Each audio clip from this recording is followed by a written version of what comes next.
Domingo, dia 25. Belsazar era neto de Nabucodonosor, mas ele não seguiu os passos do avô. Isso pode ser notado não apenas nas festas promíscuas promovidas por ele, mas também por seu comportamento nessa ocasião.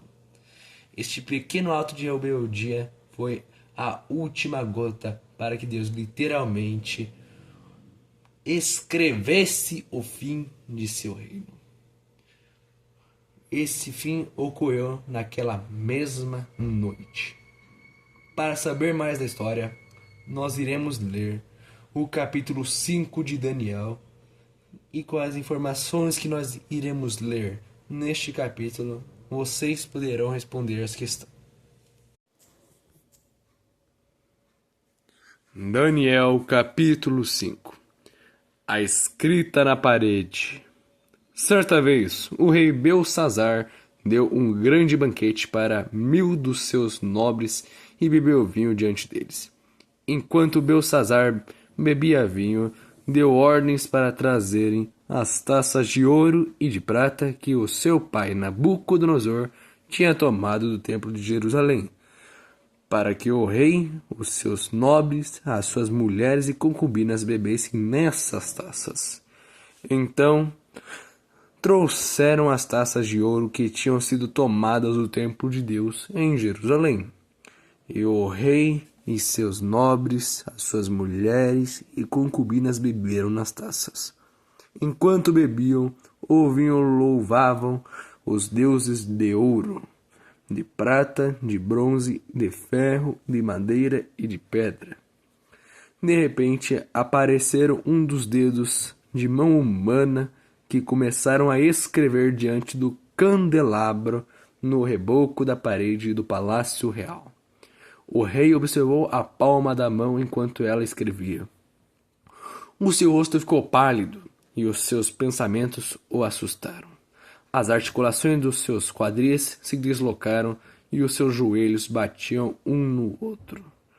Aos gritos, o rei mandou chamar os encantadores e os astrólogos e os adivinhos, e disse a esses sábios da Babilônia: aquele que ler essa inscrição e interpretá-la, revelando-me o seu significado, vestirá um manto vermelho e terá uma corrente de ouro no pescoço, e governará sobre 1/3 do reino.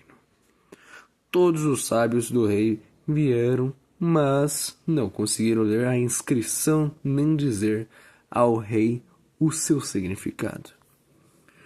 Diante disso, o rei Belsazar ficou ainda mais aterrorizado, e o seu rosto se tornou mais pálido, e os seus nobres estavam alarmados. Tendo a rainha ouvido as palavras do rei e dos seus nobres, entrou na sala do banquete e disse: ó rei, vive para sempre. Não fiques assustado com os teus pensamentos. Existe um homem no teu reino que possui o espírito dos santos deuses.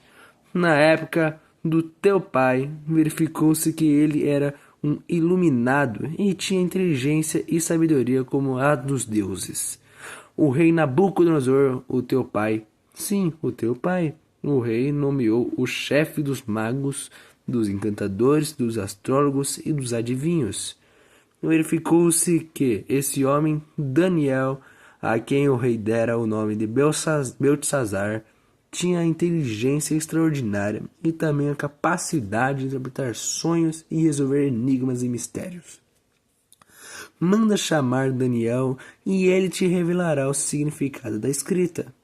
Assim, Daniel foi levado à presença do rei, que lhe disse: você é Daniel, um dos exilados que o meu pai, o rei, trouxe de Judá? Soube que o espírito dos deuses está em você, e que você é um iluminado com inteligência e sabedoria incomuns.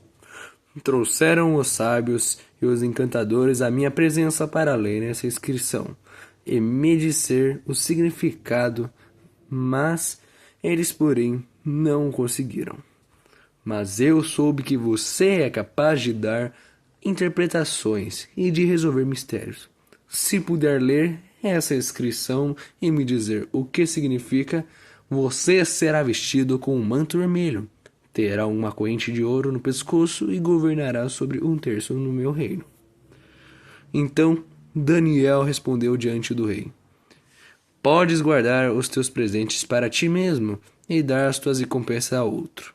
No entanto, lerei as inscrições para o rei e te direi o seu significado. Ó rei, foi a Nabucodonosor, o teu pai, que o Deus Altíssimo deu soberania, grandeza, glória e majestade. Dada a alta posição que Deus lhe concedeu, homens de todos os povos, nações e línguas tremiam diante dele e o temiam. Matava a quem queria matar e poupava a quem queria poupar. Promovia a quem queria promover e humilhava a quem queria humilhar. No entanto, quando seu coração se tornou arrogante e endurecido por causa do orgulho, ele foi deposto do trono real e despojado da sua glória. Foi expulso do meio dos homens e a sua mente ficou como a de um animal. Passou a viver com os jumentos selvagens e a comer capim com os bois. E o seu corpo foi molhado com o orvalho do céu, até reconhecer que o Deus Altíssimo domina sobre os reinos dos homens e põe no poder quem ele quer. Mas tu, Belsazzar, o sucessor dele, não te humilhaste, embora soubesses de tudo isso. Ao contrário, te exaltaste acima do Senhor dos céus. Mandaste trazer as taças do templo do Senhor para que nelas bebessem tu, os teus nobres, as tuas mulheres e concubinas. Louvaste os deuses de prata, de ouro, de bronze, de ferro, de madeira e de pedra, que não podem ver, nem ouvir, nem entender. Mas não glorificaste ao Deus em cujas as mãos estão a tua vida e todos os teus caminhos. Por isso ele enviou a mão que escreveu as palavras da inscrição. Esta é a inscrição que foi feita Mene, Mene, Tekel, Parsin. E este é o significado dessas palavras. Mene, Deus contou os dias do teu reinado e determinou o seu fim. Tekel, foste pesado na balança e achado em falta. Perez, o teu reino foi dividido e entregue aos medos e persas. Então, por ordem de Belsazzar, vestiram Daniel com um manto vermelho, puseram-lhe uma corrente de ouro no pescoço e o proclamaram governante sobre 1/3 do reino. Naquela mesma noite, Belsazzar, rei dos babilônios, foi morto, e Dário, o medo, apoderou-se do reino, com idade de 62 anos. Lembrando que a versão lida aqui nesta leitura da Bíblia foi a versão NVI, Nova Versão Internacional.